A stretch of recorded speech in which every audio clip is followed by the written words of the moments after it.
where the sleepy Rio's flowing, and the longhorn cattle's lowing, where the purple sage is growing. That's the only place I long for, where the lazy clouds are sailing, and the wild coyote is wailing. Get along, I'm bound for the Rio Grande. Welcome to Book Time with Ryan. I am Ryan, and today I will be talking about the Great River. Oh, is it ever going to get into focus? Yes. Nope. There we go. The Great River. Well, that was close enough. The Great River by Paul Horgan. This is the Rio Grande in North American history, and this is volume 2, which is for Mexico and the United States. I already did a review for volume 1, and check that out. Volume 1 was about Indians in Spain and went way back to cliff-dwelling Indians before they arrived to the Rio Grande and kind of formed the Pueblo Indians. And that was a short part of volume 1 because there was no real recordings of what happened, so it was a lot of, I think, theorizing. And then the second part of volume 1 was Spain, and that really started in, I think, the 1500s. And went all the way up until the Mexican Revolution. And then that's where this picks up. At the end of my review of volume 1, I was excited for the Alamo. I thought that was going to happen pretty early on in volume 2. I mean, I guess it kind of did, but not as early as I thought, and the people weren't involved that I thought were involved, and also it was just a blip, which is probably more appropriate than the amount of focus it gets, because there's a lot more going on. So volume 2 starts with newly formed Mexico. A good chunk of volume 2 is about the United States. I think what's important to remember is the area that we're talking about, and actually this is a point that Paul Horgan, the author, makes towards the end, is that in a lot of America's westward movement, it was outside of the natives, kind of defining the American look on the Wild West. What's interesting about the areas around the Rio Grande are that these areas had been settled for hundreds of years by Europeans. So they already had an identity that had been shaped by colonialism and Spanish European influence.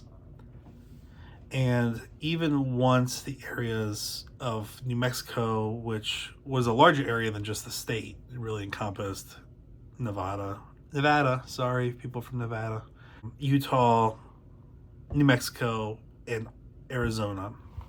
And even the people of Texas were Mexican.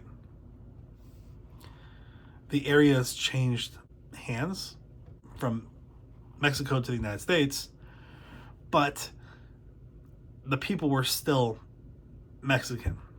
And that became an issue, especially along the river, with disturbances on both sides, and where loyalties were, and how people identified. I think one of the amazing things for me was just, I know I've taken history that involved some Mexican history. I think AP US history, probably. I was really unaware of a lot of the issues along the border, and what I found with volume 2 was Mexico has been unstable for a very long time. It was just revolution after revolution after revolution, and you would get one person, Santa Anna, and that person would be overthrown, and then you would get the next person, and that person will be overthrown after a couple years. It's really hard to have a stable country when it's just constant revolution. And outside of Santa Anna, usually that meant you were going to die or you were going to be exiled. A lot of them died. There were a lot of revolutions that resulted in firing squads. Pretty rough stuff. we get to see the kind of the overlap of the two countries as the United States enters into the fray. There was a lot of crossing the border, especially when it was Texas. Texas kind of formed by the American approach from the United States and people going into Texas territories and settling and really changing the makeup of that land from Mexican to Mexican with a lot of Americans and other nationalities, but mostly Americans. Well, eventually Texas declared its independence. It declared itself the Republic of Texas. And the reality was it wanted to be annexed by the United States.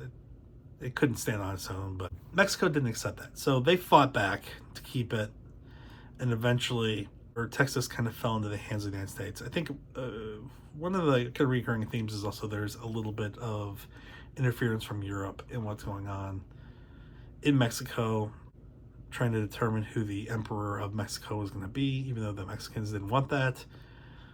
Later, Germans trying to get Pancho Villa to assault the U.S. at the beginning of World War II, at the beginning of World War I. So there's a lot of influence. Sometimes it's hard to tell where the influence is coming from.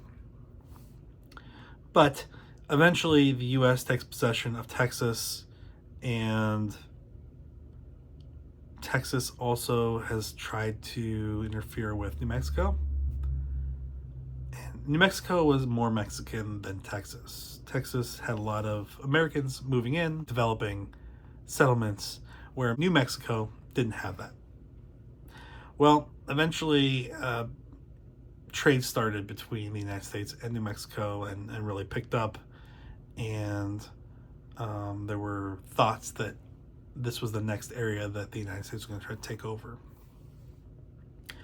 New Mexico also never got the support it needed from Spain. It never got the support it needed from far away Mexico City and Mexico. And a lot of times they were left to kind of fend for themselves, not only against the United States, but also Indians. And there were a number of uprisings with the Pueblo Indians, but what became more and more of a threat were the Plains Indians, the Lipans, I think they're called, the Apache, the Comanche, and Navajo. And this was really an ongoing threat for hundreds of years. The defenses in New Mexico were not what they probably should have been. And while the people identified really with Mexico and Spain, it wasn't very hard to appeal to the fact that they had kind of been the forgotten corner of the country. So eventually that switched over. Now, it was a violent process in both of these areas. This is not the time period where you want to be caught by your enemy, or that you would want to be out on the frontier alone. I don't know what the death rate or life expectancy was, but it did not seem good, because people were killed left and right, all over the place. Whole families wiped out. Well, eventually we have Texas and New Mexico, the territory, fall into the hands of the United States. We have the Mexican-American War, which adds on a number of other parts of the West, including California. Eventually get the Gadsden Purchase. Then you kind of get the development of Texas, but really the United States protecting Texas, because Texas had the Texas Rangers, which this was not very complimentary of Texas Rangers. Not the baseball team. I'm talking about the kind of state force they were almost mercenaries. They would go out and do stuff that wasn't necessarily good all the time. I know that people in Texas love their Texas Rangers, but they weren't always that great. We see kind of the development of these areas under American control, and I think the difficulties of really supporting that so far away from where the seat of power for the United States was. But it happened. And the rest of this volume is really just talking about the conflicts along the river and the growth of towns on both sides of the river, on the US and the Mexican side.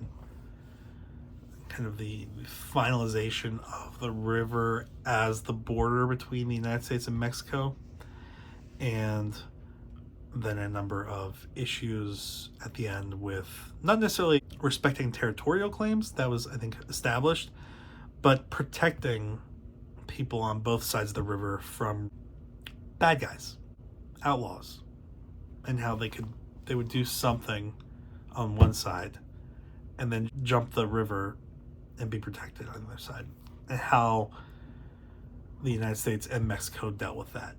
And there were some learning experiences between the two countries on how to handle those incursions, because eventually there were troops that entered, especially Mexico, from the United States, and that almost started a second Mexican-American War. What's cool at the end of it is you do see some of the names you would recognize with more modern warfare, but you spend so much time in this book and volume 1 going through really old history that when you start seeing stuff like Pershing, General Pershing, you're like, that's from World War One. At the very end, you're seeing airplanes. This is kind of the final use of cavalry. You kind of see this switch from the old Wild West to modern times. This book is from 1954. It did win the Pulitzer Prize in 1955, but you have to remember when you're reading it that it stops at 54, and there's one mention at least of something that happened at 53, but there's a lot that happens between 54 and now, 70 years later, 69 years later. But he touches on some of the changes, some of the ways that the frontier was used later, and just, even Los Alamos and the development of the nuclear bomb.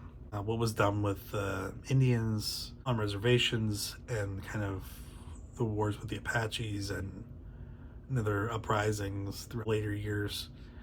And as some themes waned and new themes waxed, is that waxed and waned? Maybe.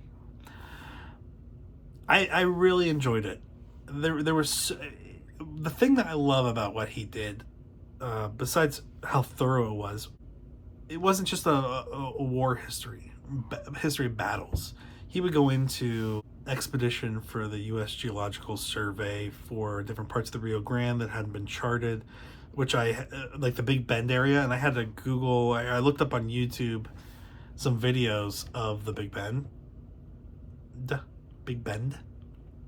not the clock, or the bell in the clock. But it's pretty amazing actually being able to see the places he talked about, especially isolated places in the late 1800s that are now not so isolated in our national parks. I gave it 5 stars. It was long. I can't remember how. This is probably 500 something pages. It's kind of hard to know because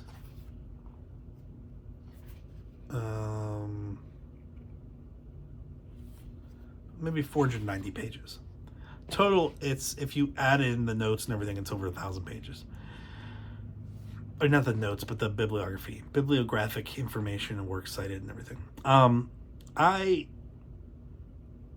read both of these. It probably took me 3 weeks to read volume 1 and volume 2 together, but it was a lot of fun to see where it went, and to learn a lot more about the history of a very important border of the United States and the areas that I had seen.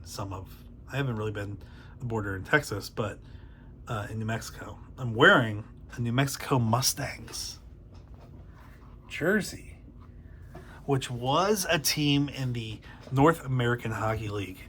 They were sold the year after I went to a game and bought this jersey. And I think they're in Minnesota or Wisconsin now. And I don't even know if they're in that same league or what. But I went to a game. It was at, I think, Santa Ana Arena or something like that. And it was a lot of fun. And I got a jersey. I have passed the 600 subscriber mark. So I want to give a shout out to my cousins, I guess second cousins, technically. Logan and Bentley, thank you for subscribing. I know you don't care about subscribing, and you did it because Noelia, your cousin, has been on this channel. But I appreciate it. So I finally crossed the 600 mark, and hopefully I'll stay there, but I don't know. There's probably a lot of bots that can unsubscribe at some point. Humans, please don't unsubscribe. Bots, whatever you want to do. I'm not going to fight you. When the war comes, remember that I did this for you, bots, and don't take out anything on me, please. That's it.